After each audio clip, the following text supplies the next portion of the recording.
okay welcome back to the vlog hope छु सबैजना सन्चै हुनुहुन्छ होला र म पनि एकदम फाइन अनि अहिले चाहिँ हाम्रो सर्ट राइड विथ हाम्रो काका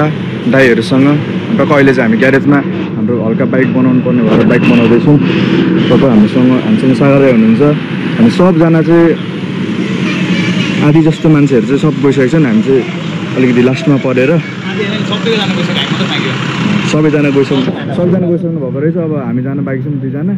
बिस्तारै हामी टक्क गइन्छ केराबारीको बाटो हुँदै दामी तरिकाले छियो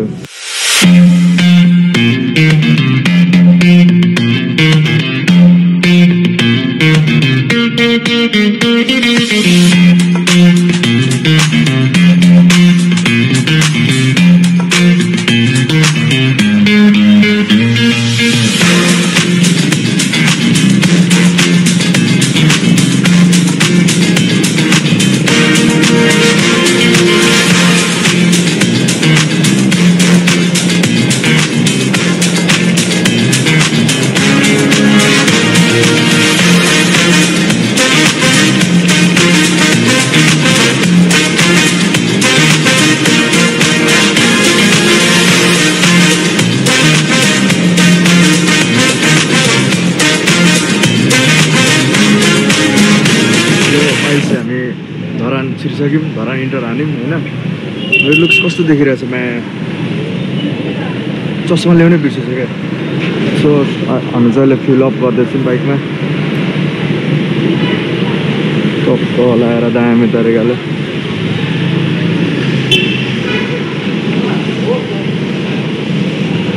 जे होस् रोमाइलो चाहिँ बवाल हुन्छ सिनेमेटिक सटहरू बवाल आउँछ अब चाहिँ धरानको गर्मी बेरेटारको चिसो यही ठाउँसँग माया प्रीति बस्यो जति सुन्दर यो ठाउँ त्यति सुन्दर यो नाउँ सो अहिले चाहिँ हामी टक्क भेरेटार पुग्न लाग्यौँ लगभग यहाँबाट अब केही नजिक मात्र बाइक छ थोरै अनि त्यसपछि हामी चाहिँ अहिले आएर टक्क भ्यू हेर्दैछौँ बवाल भ्यू इन्जोय गर्दैछौँ यहाँबाट सागर दाइ र म होइन बवाल भ्यू यताबाट टक्क लगाएर क्यामेरामा त्यस्तो राम्रोसँग नदेखे पनि हामीले चाहिँ बवाल इन्जोय गरिरहेछौँ आजको भन्नुपर्दाखेरि चाहिँ बादलहरू चाहिँ एकदम अर्कै अनौठो तरिकाले देखिरहेको छ यो ठाउँमा आउँदाखेरि देखिने बादल कहिलेकाहीँ आउँदाखेरि भनौँ न एकतिर सेतो छ कालो छ त्यहाँ भनेको फेरि क्षितिजमा छोएर पहेँलो जस्तो देखिरहेको छ डिफ्रेन्ट काइन्ड अफ कलरमा आकाश ढाकिरहेको छ जुन चाहिँ एकदम रियल टाइममा हेर्न पाइन्छ त्यो टाइम चाहिँ यो रहेछ 6 बजेको टाइम र आजको दिन धन्न आएछ हेर्नलाई अनि हामी कहाँसम्म जाँदैछौँ भने सागर दाइले भन्नुहुन्छ अब हामी यो नाम चाहिँ भनेर हाम्रो टोली 11 जनाको टोली अगाडि अलरेडी मुभ गरिसकेको छ नाम चाहिँ भन्ने हिँडेको टोली भर्खरै खबर पर्छ चाहिँ डाँडा बजारको होमस्टे पुग्यो भन्ने सुनेको छु अब सायद त्यही नै हाम्रो अन्तिम डेस्टिनेसन हुन्छ होला डाँडा बजार लेट्स गो टु डाँडा बजार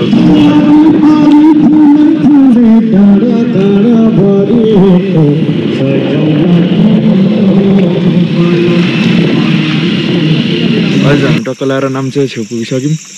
अनि हाम्रो चाहिँ टक्क यहाँ बरदामी भ्यू देखेर भेलेटारको त्यही भएर हामी हल्का एकछिन रोकेर भ्यू खिच्दैछौँ लुकेर त भ्यू चाहिँ यस्तो छ यहाँ क्यामेरामा देखेको छैन त्यही भएर हामी चाहिँ 3, 2, 1 ड्रोन सट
गर्दैन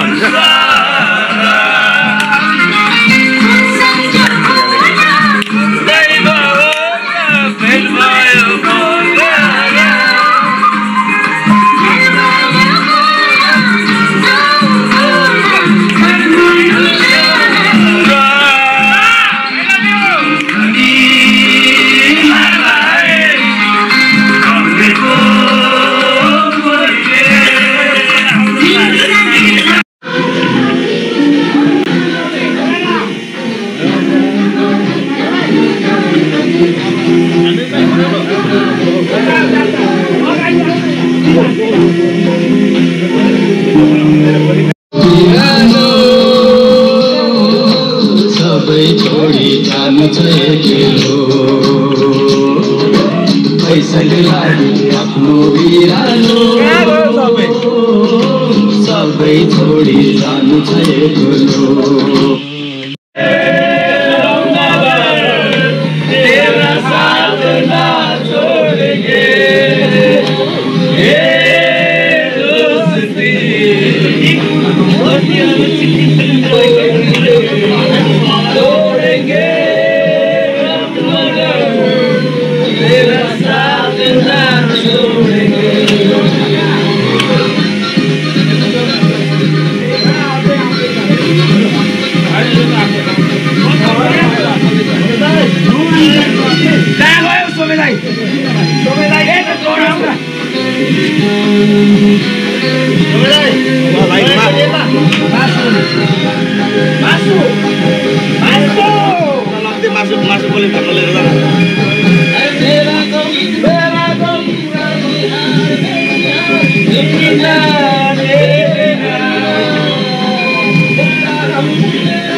मर्निङ फ्रम द राजारानी डाँडा बजार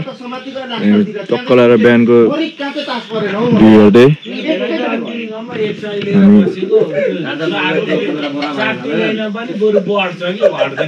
लेमन टी खाँदैछु अलिकति ढिलो ढिलो भयो भाल भएन तर ठिकै छ मस्तो भ्यूमा दामी तरिकाले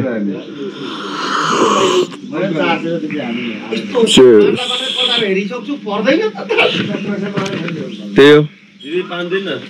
अब डाँडा बजारको थोरै ड्रोन सट भ्यू हेर्दिउँ 3 2 1 चेस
अहिले चाहिँ हामी डाँडा बजारको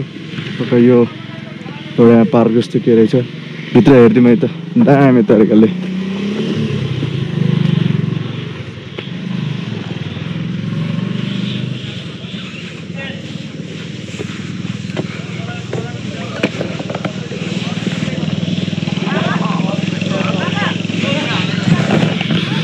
बबाल इन्जोय रमाइलो बबाल हुँदैछ अनि अहिले चाहिँ हामी टक्क राजा रानीतिर पनि जान सक्छौँ नजान पनि सक्छौँ अब त्यो फिक्स भएको छैन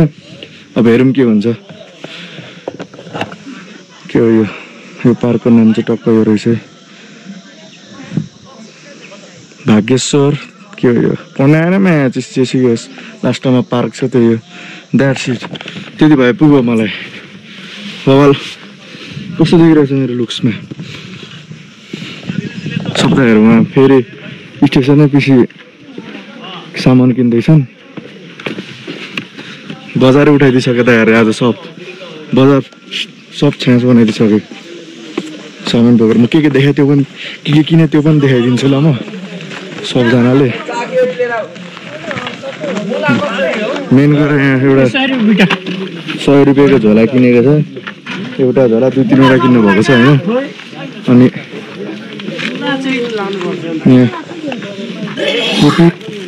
कोपीको नाम के हो फुलकोपी त्यहाँ पनि टन्नु छ अरू सबै यहाँ 100 को झोलामा सपिङ नगर्नु भएको तपाईँ मैले पनि नगरेको रोजी दाइले किनेको छन् भरिसक्यो झोला भरिसक्यो यो सबैभन्दा अध्यक्ष त एकेन्द्रजी पो मार्केटको अध्यक्ष हो हैन 5-7 केजी काट्छ 50 रुपैयाँ ले राम्रो राम्रो छन् है ल सबै पोलियो लाए जस्तो छ टमाटर पनि यो 1 किलो हालौँ न सब्जी किनेपछि 100 र 50 रुपैयाँ लाग्छ तपाईले सब्जी फ्रेस सब्जीहरु चाहिँ हेर है साथी किसिमको अफर हैन डल्ले खोर्सानी पनि छ यहाँ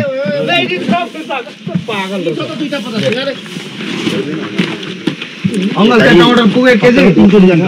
दिनु सेन्डरी जतिखेर नै स्माइल दिएर बसिराख्नु भएको छ हैन करमा चाहिँ यति नै हामी टोइलेट जानु भएको रहेछ एकजना